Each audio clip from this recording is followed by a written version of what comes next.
نحمدہ ونصلی علی رسولہ الکریم اما بعد۔ جیسے کہ ہم سب جانتے ہیں کہ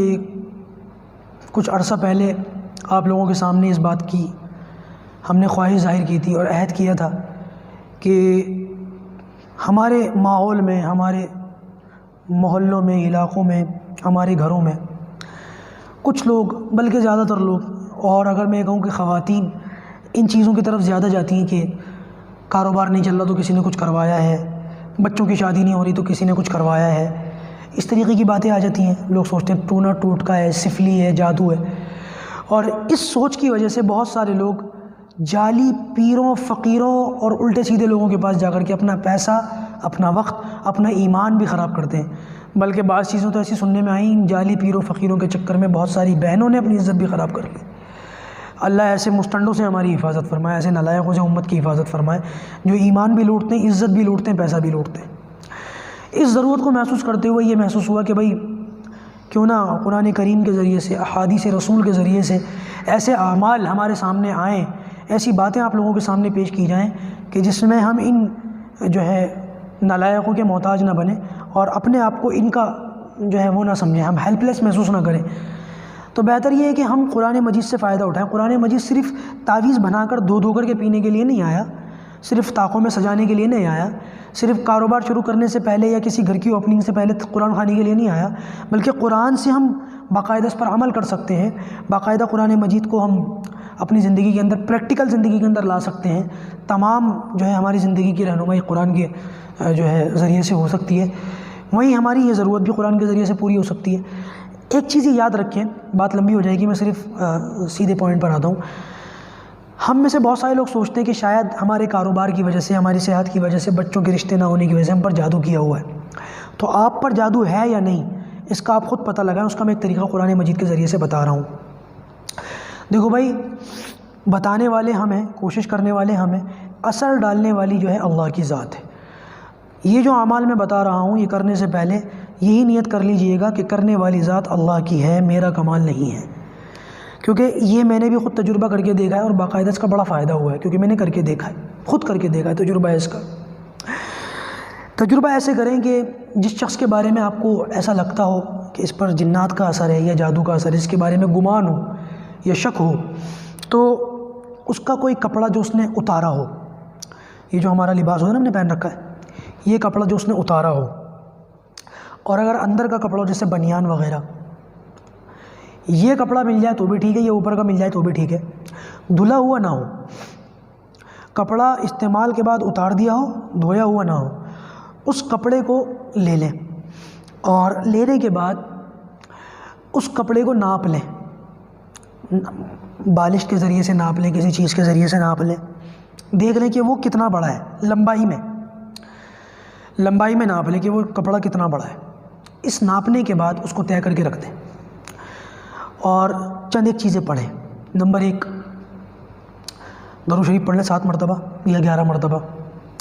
اور یہ پڑھنے کے بعد آپ کو 3 مرتبہ سورۃ فاتحہ پڑھنی ہے، الحمدللہ رب العالمین، 3 مرتبہ۔ 3 مرتبہ سورۃ فاتحہ پڑھنے کے بعد 3 مرتبہ آیت الکرسی پڑھنی ہے، اللہ لا الہ الا هو الحی القیوم، پوری آیت الکرسی 3 مرتبہ پڑھنی ہے۔ آیت الکرسی 3 مرتبہ پڑھنے کے بعد اب آپ کو سورہ صافات کی 11 آیتیں 1 مرتبہ پڑھنی ہے۔ سورہ یاسین کے بعد سورہ صافات شروع ہو جاتی ہے 23ویں سپارے میں، قرآن مجید کھول کے دیکھ لیجئے گا۔ سورہ صافات کی 11 آیتیں صرف 1 مرتبہ، لازب تک، لازب ایک لفظ آئے گا، لازب، یہاں تک پڑھنا ہے۔ اس کے بعد آپ کو سورہ جن کی 4 آیتیں پڑھنی ہیں 1 مرتبہ، سورہ جن 29ویں سپارے میں ہے، اس کی صرف 4 آیتیں پڑھنی ہیں 1 مرتبہ۔ اس کے بعد آپ کو قل یا ایھا الکافرون کی صورت 1 مرتبہ، قل ھو اللہ احد کی صورت 1 مرتبہ، قل اعوذ برب الفلق کی صورت 1 مرتبہ، قل اعوذ برب الناس کی صورت 1 مرتبہ، یعنی کہ چاروں قل 1 مرتبہ پڑھنے ہیں آپ کو۔ یہ پڑھنے کے بعد آپ کو پھر سے درود شریف پڑھ لینا ہے 7 مرتبہ یا 11 مرتبہ جو آپ نے شروع میں پڑھا تھا۔ یہ پڑھنے کے بعد آپ اس کپڑے پر دم کریں، تھتکارنے کی طرح، جیسے تھتکارتے ہیں کسی چیز کو، تھوکنا نہیں ہے بھائی، کبھی تھوک دیں کپڑے کے اوپر، اس طریقے سے اس کے اوپر دم کریں کہ کچھ تھوک کی چھینٹیں وہ کپڑے کے اوپر جاتی ہوئی محسوس ہو۔ اس کو 20-25 منٹ کے لیے رکھ دیں، کچھ وقت کے لیے رکھ دیں، اور اس کے بعد پھر اس کپڑے کو کھولیں۔ کھولنے کے بعد دوبارہ اس کپڑے کو ناپ لیں۔ اب اگر وہ کپڑا 1 انگل بڑھ چکا ہے تو اس کا مطلب یہ ہے کہ اس پر حمزات کا اثر ہے، اس کے مطابق جو ہے اس کا علاج کریں۔ علاج کرنے کی کیا طریقے میں بتاؤں گا انشاءاللہ، جب اعمال کی ایک سیریز شروع ہوئی ہے تو انشاءاللہ یہ طریقے بھی ہم بتائیں گے۔ فی الحال یہ طریقہ سن لیں کہ اگر 1 انگل وہ کپڑا 1 انگلی کی مقدار بڑھ گیا ہے تو اس کا مطلب یہ ہے کہ جنات وغیرہ جو برے جنات جو حمزات ہوتے ہیں اس کا اثر ہے، اس کے مطابق پھر اس کا علاج کریں۔ اور اگر کپڑا 2 انگل بڑا ہے، اچھا بڑھ بھی سکتا ہے گھٹ بھی سکتا ہے، اگر 1 انگل بڑا یا گھٹا ہے تو اس پر حمزات کا اثر ہے، اور اگر 2 انگل بڑا یا گھٹا ہے تو اس پر شیطان کا اثر ہے، پھر اس کے مطابق جو ہے علاج کریں۔